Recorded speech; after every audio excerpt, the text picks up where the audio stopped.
Nuri kalau hasalit makampeng mabdurel hansi ma hoy tena usia sa alekat. Haimlum. Hemluin. Bapa mama hemluin ok.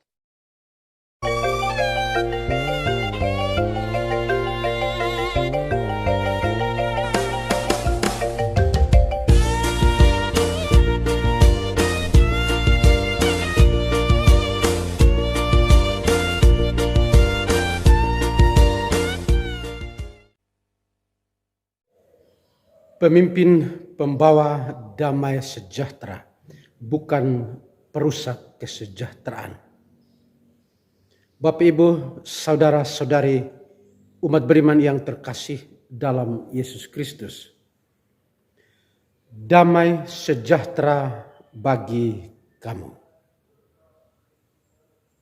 Perkataan Yesus ini, damai sejahtera bagi kamu, diulangi 3 kali sebagaimana dikisahkan oleh penginjil Yohanes pada hari ini.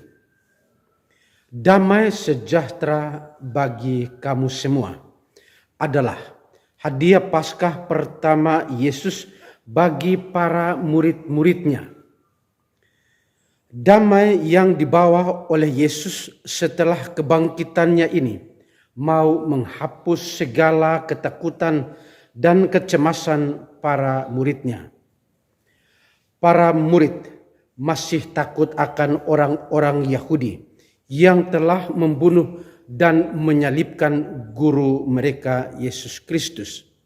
Oleh karena itu, saya tidak heran bahwa ketika mereka berkumpul, pintu-pintu rumah harus dikunci, atau dengan kata lain, mereka itu penakut.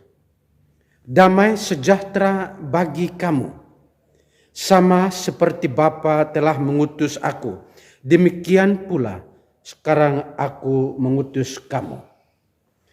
Hadiah pertama Yesus yang bangkit adalah damai sejahtera bagi kamu. Damai sejahtera bukan hanya sekedar resep obat dokter untuk menghilangi rasa takut dan kecewa para murid, tetapi sekaligus juga harus menjadi milik para murid. Kalau sudah menjadi milik para murid, maka damai sejahtera itu harus diwartakan, damai sejahtera itu harus disebarkan. Ini perintah Yesus. Ini perintah Yesus hari ini kepada para muridnya, termasuk Anda dan saya. Bapak Ibu, saudara-saudari umat beriman yang terkasih dalam Yesus Kristus.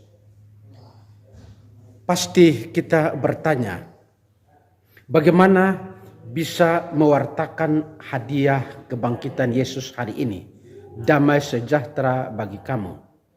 Jawabannya secara singkat dalam Kisah Para Rasul, yakni hidup dalam satu semangat persaudaraan dan bersatu dalam kerukunan.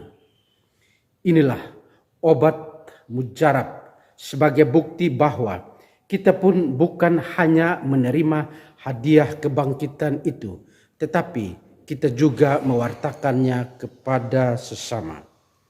Dengan demikian, benarlah apa yang diwartakan oleh Wahyu Yohanes sebagaimana dikisahkan dalam bacaan kedua hari ini, yakni kita pun mampu menjadi ahli waris pewarta yang awal dan yang akhir dan yang hidup selama-lamanya.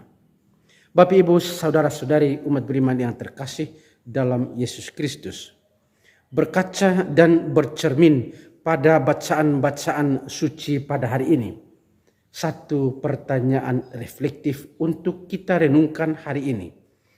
Apakah saya sudah menerima dan menjadi pewarta damai sejahtera itu kepada sesama?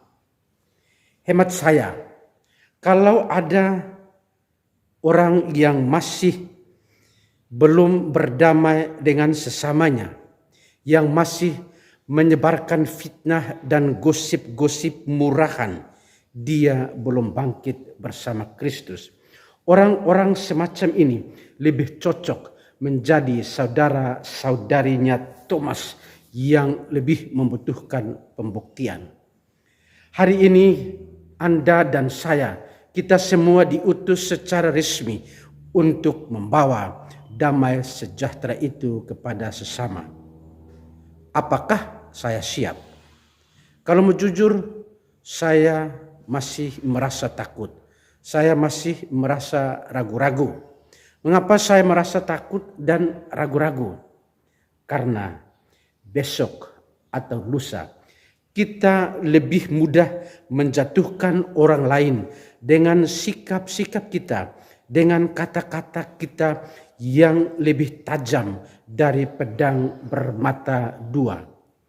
Kita lebih mudah mengatakan kepada orang lain sebagai orang kafir, sementara kita sendiri sebagai orang-orang beriman, kita diajarkan untuk membawa damai itu kepada sesama.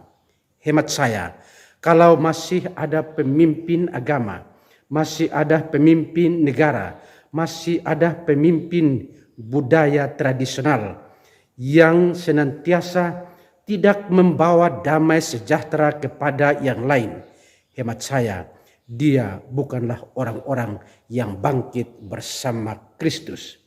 Dia yang tidak melaksanakan perintah Yesus hari ini. Dia menolak hadiah kebangkitan Yesus. Dia belum bangkit bersama Kristus. Hemat saya, dia masih mati dan cocok untuk mati terus. Pemimpin, pembawa damai sejahtera, bukan perusak kesejahteraan bersama. Jadilah pemimpin yang membawa damai, bukan perusak damai.